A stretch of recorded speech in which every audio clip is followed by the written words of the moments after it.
फक्त 2च डाळी वापरून दालचा राईस कसा बनवायचा तुम्हाला सांगते. मी मूग डाळ आणि मसूर डाळ घेतली होती. त्यामध्ये 1 टोमॅटो चिरून टाकलं. त्या डाळी स्वच्छ धुवून कुकरला लावून घेतल्या. कुकरला लावून घेतल्यानंतर 2-3 शिट्ट्या होऊ दिल्या. तोपर्यंत भात बनवायला घेतला. भातासाठी मी 1 कांदा चिरून घेतला होता.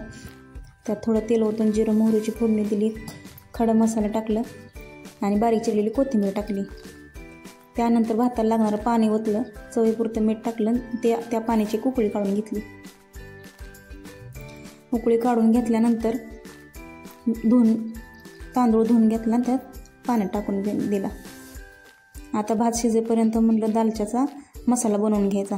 मसाला बनवण्यासाठी कढई गरम करायला ठेवली आणि त्यामध्ये 1-2 कांदे टाकून घेतले. हा कांदा मी लाल होईपर्यंत भाजून घेतला. कांदा चांगला लाल भाजल्यानंतर थोडा साईडला घ्यायचा.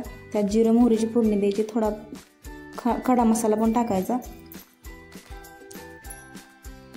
त्यानंतर बारीक केलेलं आलं लसूण पेस्ट पण टाकून घ्यायची.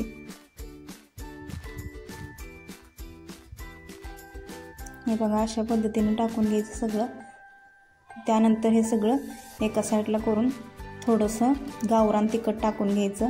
थोडी तरी पावडर पण टाकून घ्यायची आणि थोडासा हिंग टाकून घ्यायचा. हिंगामुळं भाजीला चव चांगली लागते. हे सगळं व्यवस्थित मिक्स करायचं.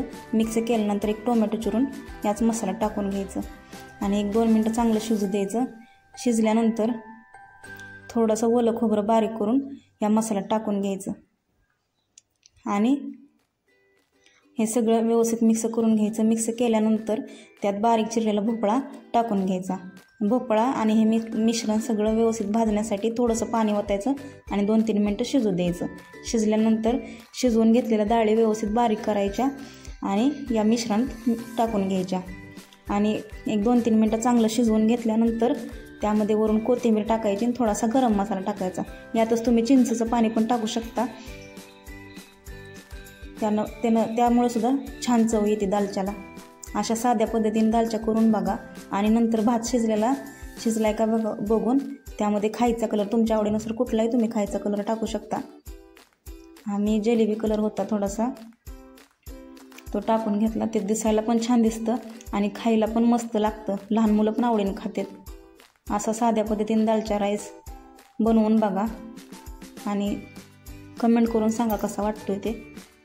अशा साध्या पद्धतीनं साध्या रेसिपी पाहण्यासाठी चॅनल सबस्क्राईब करा, लाईक करा, कमेंट करा. भेटू पुन्हा अशा साध्या रेसिपीसोबत.